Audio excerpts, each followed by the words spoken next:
Hello student, आज के इस वीडियो में हम अध्याय 5 पर आधारित विविध प्रश्नावली के क्वेश्चन नंबर 5 को सॉल्व करने वाले हैं। यदि आपने इस एक्सरसाइज के यानी इस चैप्टर से रिलेटेड कोई भी क्वेश्चन मिस किया हो तो प्लेलिस्ट पे जाके चेक कर सकते हैं। सारे वीडियो अपलोड हैं, आप एक एक करके उस वीडियो को देख सकते हैं। तो चलिए क्वेश्चन नंबर 5 को देखते हैं। इसमें दो पार्ट आपको है। कह रहा है कि निम्नलिखित को ध्रुवीय रूप में परिवर्तित कीजिए, इसको पोलर फॉर्म में बनाना है। तो पहला हम यहाँ पे लेंगे 1 + 7i/2 - i का होल स्क्वायर। तो सबसे पहला काम कि ये जो डिनोमिनेटर में आपका होल स्क्वायर है उसे हम ब्रेक करेंगे। देखिए 2 - i का स्क्वायर दिया हुआ है, तो हम जानते हैं कि a - b का होल स्क्वायर है a² + b² - 2ab। तो बस यही फार्मूला हम लगा के इसे ब्रेक कर देंगे। ये हो जाएगा 1 + 7i/a² और प्लस b² और फिर क्या हो जाएगा -2a। a की जगह पे 2 है और b की जगह पे क्या है i है। यानी फाइनली आपका आ जाएगा 1 + 7i/2 का स्क्वायर 4 होगा, i का स्क्वायर हो जाएगा i² और 2 2 जा क्या हो जाएगा -4i। बिकॉज हम जानते हैं i² की वैल्यू, अब तो याद ही हो गया होगा, i² की वैल्यू क्या होता है -1। बस तो i² की जगह पे हम रख देंगे -1, यानी ये हो जाएगा 1 + 7i/, तो ये 4 और i² की वैल्यू -1 हो जाएगा, तो -1 और माइनस का 4i। तो ये हो जाएगा 1 + 7i/, 4 में से 1 को सब्ट्रैक्ट करेंगे 3 और ये हो जाएगा -4i। अब क्या करेंगे, हर का परिमेयीकरण। हर का परिमेयीकरण कैसे करेंगे ध्यान से देखेंगे। ये 3 - 4i है, तो इसे किससे मल्टीप्लाई करेंगे 3 + 4i से अंश में यानी न्यूमिनेटर में, और फिर वही हर में यानी डिनोमिनेटर में 3 + 4i से गुणा कर देंगे।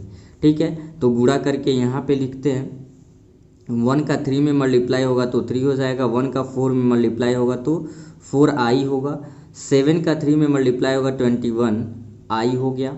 और ज़रा ध्यान से देखेंगे 7 का 4 में मल्टीप्लाई करेंगे 28 और i क्या हो जाएगा स्क्वायर, क्योंकि i का i में करेंगे मल्टीप्लाई i²। a - b और a + b क्या होता है a² - b², तो ये हो जाएगा 3 का स्क्वायर और -4i का स्क्वायर। तो फाइनली आपका ये कन्वर्ट हम कर लेंगे 3 और 4 21 4 कितना होता है 25, 25i और 28 i² की वैल्यू -1 है, तो इसे सीधे 28 लिख दें। क्यों मैंने -28 लिखा, क्योंकि i² की वैल्यू -1 होता है। और बाई 3 3 की 9 और -4 4 जा 16, 4 4 जा 16 i²। तो यहाँ ज़रा ध्यान देंगे 28 में से 3 को घटाएंगे तो -25 लिख सकते हैं और प्लस का क्या है 25i बटे 9 है। i² की वैल्यू -1 होता है, तो माइनस माइनस प्लस, तो ये हो जाएगा प्लस का 16। ये फाइनली आपका आ जाएगा -25 और बटे 25i और 16 9 कितना हो जाएगा 25। अब दोनों को जब अलग अलग आप रख लेंगे, एक बार इसके साथ 25 को ले लीजिए, यानी -25 बटे 25 और प्लस का 25i बटे 25, यानी 25 से 25 क्या हो जाएगा कट जाएगा आपका। तो ये आ गया माइनस आपका 1 और प्लस का i, ये आपका अभी a + ib के फॉर्म में बदल गया। और जब a + ib के फॉर्म में बदल गया तो इसे पोलर फॉर्म में बदल देते हैं। तो चलते हैं नेक्स्ट पेज पे। अब आपका क्वेश्चन बन गया एक जो a + ib का स्टैंडर्ड फॉर्म होता है, यानी कि समिश्र संख्या का वास्तविक जो रूप होता है उस तरीके में अब चेंज हो गया है। तो हम जानते हैं अगर किसी समिश्र संख्या का ध्रुवीय रूप होता है, ध्रुवीय रूप आपको क्या बताया गया था, ध्रुवीय रूप हम मानते हैं r = r (cos θ + i sin θ). ठीक है, तो सबसे पहले हम r की वैल्यू निकालते हैं, बिकॉज हम जानते हैं चाहे मॉड ऑफ z कहिए चाहे r कहिए, ये क्या होता है a² + b²। a और b क्या होते हैं, a होता है आपका वास्तविक भाग का वर्ग और b क्या होता है काल्पनिक भाग का वर्ग। तो आप अगर x और y के टर्म में है तो आप x² + y भी लिख दीजिए, उससे कोई मतलब नहीं, बस आपको याद रखना है वास्तविक भाग का वर्ग प्लस काल्पनिक भाग का वर्ग। तो यहाँ पे वास्तविक भाग क्या होगा, वास्तविक भाग है -1 का वर्ग और काल्पनिक भाग आपका क्या है 1 का वर्ग। तो फाइनली हो जाएगा -1 का स्क्वायर करेंगे तो 1 होगा और 1 का स्क्वायर 1 होगा, यानी आपका r की वैल्यू आ जाएगा √2। r की वैल्यू क्या आ गया √2। अब क्या चाहिए, थीटा चाहिए, लेकिन बिकॉज हम उससे पहले जानते हैं, हम जानते हैं tan अल्फा का फार्मूला होता है मॉड ऑफ y/b y/x या b/a, यानी x y के टर्म में है तो y/x लिखेंगे या ab के टर्म में है तो b/a। ठीक है, बस आपको ये याद रखना है कि tan अल्फा का फार्मूला होता है काल्पनिक पार्ट बट्टे वास्तविक भाग, यानी काल्पनिक भाग बट्टे वास्तविक भाग। ठीक है, तो आपका ये हो जाएगा tan alpha equals to Y की वैल्यू या b की वैल्यू क्या है, b की वैल्यू आपका 1 है और ये भी आपका क्या है 1 है। तो मॉड से बाहर कुछ भी निकालते हैं तो पॉजिटिव आता है। It means alpha equals to क्या होगा, tan ट्रांसफर हो जाएगा तो tan इनवर्स 1। अब आपको बताना है कि tan में किसकी वैल्यू होता है 45, तो tan क्या होता है tan π/4, यानी 45 अंश का मान होता है आपका 1। तो आप जब 12th में जाएंगे तो tan इनवर्स tan से tan कैंसिल हो जाएगा, ये फार्मूला आपको बताया जाएगा।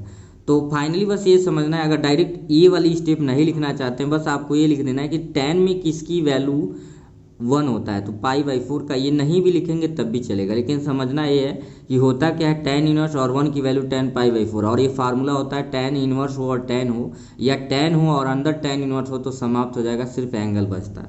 यानी फाइनली अल्फा की वैल्यू क्या आ गया π/4, अल्फा भी आपका निकल गया। अब थीटा के लिए क्या करते हैं, देखिए बिकॉज लिखेंगे z इक्वल्स टू -1 + i। अब ये बताओ ये किस क्वाड्रेंट में है, प्रथम में होगा कि द्वितीय में। तो चूंकि अगर इसके बिंदु की बात करें तो -1 और 1 होगा, तो ये किस चतुर्थांश में होगा, -1 + 1, ये द्वितीय चतुर्थांश में, किस में है, द्वितीय चतुर्थांश में है। इसलिए तो द्वितीय चतुर्थांश के लिए आपको याद होगा मैंने फार्मूला बताया था, थीटा का फार्मूला क्या होता है π-α, क्या होता है π-α। पहले क्वाड्रेंट में क्या होता है थीटा इक्वल्स टू -α, दूसरे में होता है थीटा इक्वल्स टू π-α, तीसरे में होता है थीटा इक्वल्स टू -π-α, और चौथे चतुर्थांश में अगर कोई समिश्र संख्या है तो वहाँ होता है, वहाँ आपका क्या हो जाता है थीटा इक्वल्स टू -α। पहले क्वाड्रेंट में आपका थीटा इक्वल्स टू अल्फा हो जाता है। तो यहाँ पे आपका थीटा की वैल्यू 3π/4 आ गया, तो सिंपली हो गया। सो आप लिखे थे जो समिश्र संख्या r ब्रैकेट में cos थीटा और प्लस क्या था i sin थीटा, बस वैल्यू रख दीजिए, आपका क्वेश्चन हो गया सॉल्व। r की वैल्यू क्या था √2 और थीटा की वैल्यू हमने क्या निकाला 3π/4 और प्लस i sin 3π/4। तो ये आपका ध्रुवीय रूप में चेंजिंग हो गया। आप देखते हैं इसके सेकेंड पार्ट को, आई होप आपको अच्छे से समझ आ गया होगा। तो यदि ये वीडियो को अभी तक लाइक नहीं किए तो लाइक और शेयर जरूर करें ताकि ज़्यादा से ज़्यादा आपके मित्रों के पास पहुंच सके। तो ठीक है, चलते हैं नेक्स्ट क्वेश्चन पे। पाँचवें का सेकेंड पार्ट आपका दे रखा है 1 + 3i/1 - 2i। तो यहाँ भी हर का आपको क्या करना है, हर का परिमेयीकरण कर देना है सीधे। आप यहाँ लिख भी सकते हो कि अंश और हर में 1 + 2i से क्या करने पे, गुणा करने पे, 1 + 2i से गुणा करने पे। अगर हमें मान लो कहीं ज़रूरत पड़ता हर का परिमेयीकरण अभी करना है, अंश का परिमेयीकरण कैसे करते, प्लस रहता तो माइनस से इसी के अपोजिट से करते, लेकिन यहाँ हर का कर रहे हैं तो गुणा करेंगे।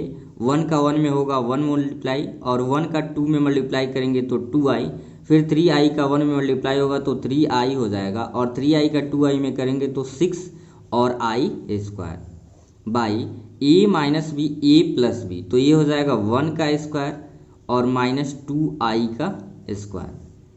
तो ये फाइनली हो जाएगा 1 + 3 आपका हो जाएगा 5i, और ये लिख सकते हैं -6। क्यों लिख सकते हैं, क्योंकि हम जानते हैं i² की वैल्यू -1 होता है, तो 6i² यानी 6 × i, तो 6 में -1 का मल्टीप्लाई करेंगे तो -6 हो जाएगा, 1 का स्क्वायर 1 होगा और 2i का स्क्वायर करेंगे तो 4i²। तो फाइनली आपका ये हो जाएगा, 6 में से 1 को घटाए तो ये बचा आपका -5 और प्लस का 5i बाई ये आपका क्या है 1 है, और आई स्क्वायर की वैल्यू -1 होता है, तो माइनस माइनस प्लस, तो ये हो जाएगा 5। तो ये भी आपके क्वेश्चन नंबर जो 8वें का पहला था सेम वही बन गया। यहाँ ध्यान से अगर आप देखें तो ये नीचे 5 हो गया, फिर अलग अलग लिख दीजिए, -5/5 प्लस 5i/5। तो 5 से 5, 5 से 5, तो ये बचेगा आपका -1 और प्लस आई। तो क्या हमने अभी जो पहला पार्ट सॉल्व किया था वही नहीं बन गया? यानी कि आपका जो रिजल्ट है सेम एज इसके बाद से आपने अभी जो पहला पार्ट सॉल्व किया सेम सारा प्रोसेस वही करना है। ठीक है, तो इसे सॉल्व करके कमेंट सेक्शन में ज़रूर बताएंगे। आज का ये वीडियो आपको कैसा लगा कमेंट सेक्शन में ज़रूर बताएं, और अगले वीडियो को देखने के लिए स्क्रीन पे जो अभी आपका वीडियो दे रहा है उसे प्ले करके देखें। धन्यवाद।